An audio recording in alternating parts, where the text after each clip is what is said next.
हाल ही में prime minister Modi ने अपने एक ट्विटर पोस्ट में कच्छतीवु आइलैंड का जिक्र किया, जिसने एक बार फिर भारत और श्रीलंका के बीच इस आइलैंड को लेकर पुराने डिस्प्यूट को ताज़ा कर दिया। श्रीलंका ने भी इस पर अपनी प्रतिक्रिया देते हुए कहा कि अब इस आइलैंड को लेकर कोई बातचीत नहीं होगी। वैसे ये कोई पहला मौका नहीं है जब पीएम मोदी ने इस आइलैंड को लेकर जिक्र किया हो। साल 2023 में भी उन्होंने पार्लियामेंट में तब के तत्कालीन प्राइम मिनिस्टर इंदिरा गांधी पर एलिगेशंस लगाते हुए कहा था कि उन्होंने यूं ही भारत के अभिन्न हिस्से को श्रीलंका को सौंप दिया। कच्छतीवु क्या है?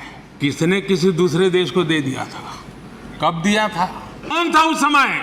श्रीमती इंदिरा गांधी के नेतृत्व में हुआ था। आइए दोस्तों, आज के इस वीडियो में समझने का प्रयास करते हैं भारत और श्रीलंका के बीच कच्छतीवु आइलैंड के इस पुराने विवाद को कितना इंपॉर्टेंस रखता है आइलैंड आज भारत के लिए, और आखिर अचानक ऐसा क्या हुआ कि पीएम मोदी के साथ उनके मिनिस्टर्स 2024 के जनरल इलेक्शन से ठीक पहले इस पुराने विवाद को दोहरा रहे हैं। आइए जानते हैं। Kachativu Island controversy has taken center stage again. Prime Minister Narendra Modi has launched a scathing attack on the Congress party over its decision to callously give away the island of Kachativu. दरअसल इस विवाद की शुरुआत होती है एक RTI से, जिसे बीजेपी तमिलनाडु चीफ के अन्नामलाई ने फाइल किया था, जिसमें बताया गया कि कांग्रेस ने कभी भी इस आइलैंड को उतना इंपॉर्टेंस दिया ही नहीं, फिर चाहे वो पीएम के तौर पर नेहरू हो या फिर इंदिरा गांधी।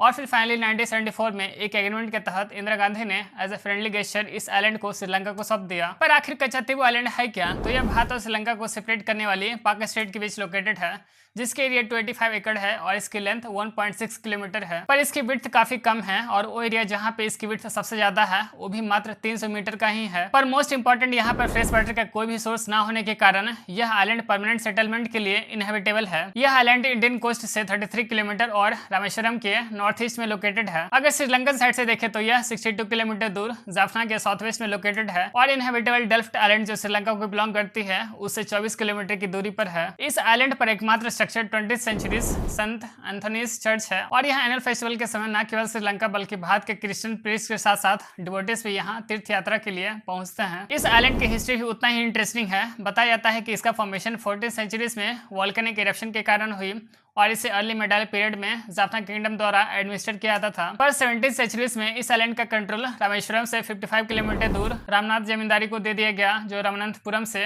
बाहर था। और फिर ब्रिटिश राज के समय यह मद्रास प्रेसिडेंसी के अंडर आ जाता है। इस आइलैंड पर अपनी ऑनरशिप को लेकर पहली बार साल 2021 में भारत और श्रीलंका इस पर अपना क्लेम करते हैं, ताकि डिसाइड किया जाए कि किस देश के फिशर्स कहां तक फिशिंग कर सकते हैं। एक सर्वे में कच्छतीवु को श्रीलंका का दिखाया गया, पर भारत की तरफ से एक ब्रिटिश डेलीगेशन ने इसे चैलेंज करते हुए इस आइलैंड को भारत का बताया, जिसे रामनाथ किंगडम द्वारा ओन किया जाता था। और फिर जब दोनों देश आजाद हुए उसके बहुत सालों बाद भी इस डिस्प्यूटेड आइलैंड पर कोई फैसला नहीं किया गया। टाइम्स ऑफ इंडिया की रिपोर्ट बताती है कि अटॉर्नी जनरल एमसी सेटलवर्ड ने 1960 में कहा था कि भारत का क्लेम श्रीलंका से कहीं ज्यादा स्ट्रांग है। इसके बावजूद भी आजाद भारत के पहले प्रधानमंत्री जवाहरलाल नेहरू ने 1961 में कहा था कि वे कच्छतीवु को उतना इंपॉर्टेंट नहीं मानते और वे इस आइलैंड पर अपने दावों को छोड़ने में हेजिटेट नहीं करेंगे। फिर साल 1974 में तब के प्रधानमंत्री इंदिरा गांधी ने भी इस आइलैंड को कुछ खास इंपॉर्टेंस नहीं दिया, और उन्हें लगा कि अगर भारत इस आइलैंड पर अपना क्लेम छोड़ता है तो उसके रिलेशन साउदर्न नेबर से गहरे होंगे। और फिर इस मसले को सेटल करने के लिए इंडो श्रीलंकन मैरीटाइम एग्रीमेंट किया जाता है, जिसके तहत भारत ने श्रीलंका को कच्छतीवु आइलैंड सौंप दिया। इसके साथ ही इस एग्रीमेंट के अकॉर्डिंग भारतीय मछुआरे अभी भी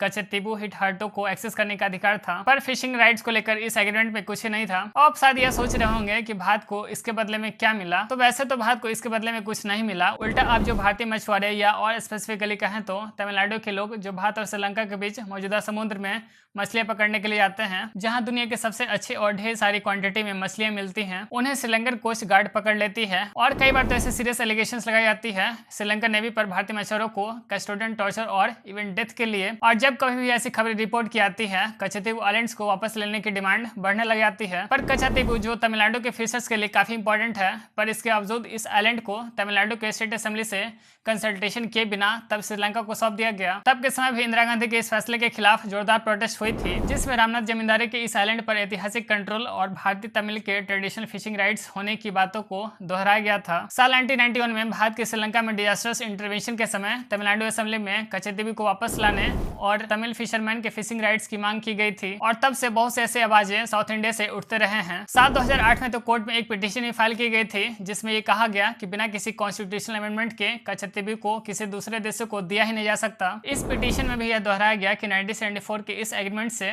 न केवल तमिल लोगों के ट्रेडिशनल फिशिंग राइट्स को अफेक्ट किया है, बल्कि उनके लाइवलीहुड पर भी इसका बुरा असर पड़ा है। पिछले साल ही श्रीलंकन प्राइम मिनिस्टर के भारत विजिट से ठीक पहले तमिलनाडु के चीफ मिनिस्टर और डीएमके लीडर्स एम.के. स्टालिन ने पीएम मोदी को लिखे अपने लेटर्स में कहा था कि उन्हें कच्छद्वीप आइलैंड्स के बारे में उनसे बात करनी चाहिए। इसके अलावा स्टालिन ये भी मेंशन करते हैं कि पहले भी कई प्रयास किए गए हैं फॉर्मर चीफ मिनिस्टर के करुणानिधि द्वारा, जैसे कि उन्होंने साल 2006 में तब के पीएम से भी कच्छद्वीप को वापस लेने की बात की थी ताकि तमिलनाडु के फिशरमैन एक शांतिपूर्ण जिंदगी जी सके। पर कच्छद्वीप आइलैंड जिसकी एरिया मात्र 285 एकड़ है वो इतना इंपॉर्टेंट क्यों है? तो दोस्तों जैसा कि हमने आपको पहले बताया कि यहाँ पर फ्रेश वाटर का कोई भी सोर्स नहीं है, जिस कारण यहाँ परमानेंट सेटलमेंट पॉसिबल नहीं है। पर इसके बावजूद भी छोटी सी आइलैंड की इंपॉर्टेंस किसी प्रकार कम नहीं हो जाती जस्ट बिकॉज इसकी एरिया कम है। असल में जिस लोकेशन पे लोकेटेड है उस कारण से इसकी इंपॉर्टेंस और भी ज्यादा बढ़ जाती है। खासतौर पर आज के जियोपॉलिटिक्स के सिनेरियो में देखें, जब चाइना एग्रेसिवली श्रीलंका पर अपनी डोमिनेशन बढ़ाता चला जा रहा है। अगर इस आइलैंड का ओनरशिप आज भारत के पास होती तो श्रीलंका पर भारत का इन्फ्लुएंस आज कहीं ज्यादा देखने को मिलता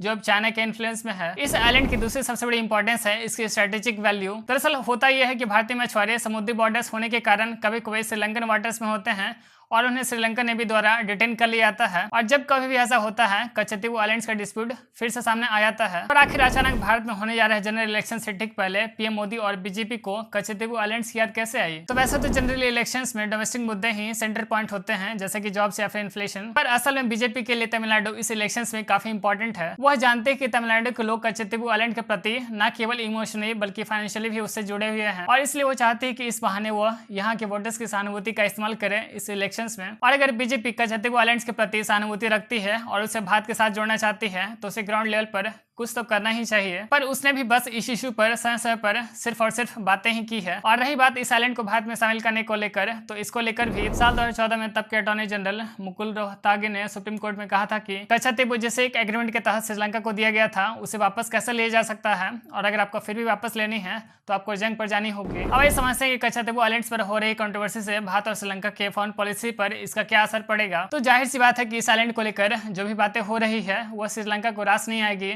आखिर ऑन पेपर यह हिसाब उसका है। भारत 9 देशों के साथ बॉर्डर शेयर करता है, जिसमें से 7 के साथ लैंड बॉर्डर हैं, तो वहीं श्रीलंका और मालदीव्स के साथ ओशन बॉर्डर्स हैं। पर इन 7 लैंड बॉर्डर देशों में से केवल भूटान, म्यांमार, बांग्लादेश और श्रीलंका ही ऐसे 4 देश हैं जिनके साथ भारत के बॉर्डर्स कंप्लीटली डिफाइंड है। इनफैक्ट साल 2014 में आकर भारत और बांग्लादेश के बीच बॉर्डर शेयरिंग के डिस्प्यूट को सेटल किया जा सका था, जो अपने आप में किसी मिस्ट्री से कम नहीं था, जिसकी बात हम किसी और वीडियो में करेंगे। पर पाकिस्तान के साथ हमारे कश्मीर को लेकर डिस्प्यूट है, चाइना के साथ अक्साई चीन को लेकर तो डिस्प्यूट है ही, अब तो उसने अरुणाचल प्रदेश को भी अपना बताना शुरू कर दिया है और लद्दाख में भी अपना एग्रेशन बढ़ाता चला जा रहा है। इसके साथ ही नेपाल, जिसके साथ भारत के ओपन बॉर्डर्स हैं, पर भारत के ऑलरेडी पड़ोसी देशों के साथ चल रहे बॉर्डर डिस्प्यूट्स के बीच उसने भी कालापानी रीजन्स को समय समय पर अपना बताकर आग में घी डालने का काम करता चला रहा है। तो दोस्तों आज की इस वीडियो में बस इतना ही। उम्मीद करते हैं वीडियो आपको इन्फॉर्मेटिव लगी हो। आपका क्या ओपिनियन है कच्छद्वीप आइलैंड्स को लेकर, नीचे कमेंट सेक्शन में जरूर लिखिए।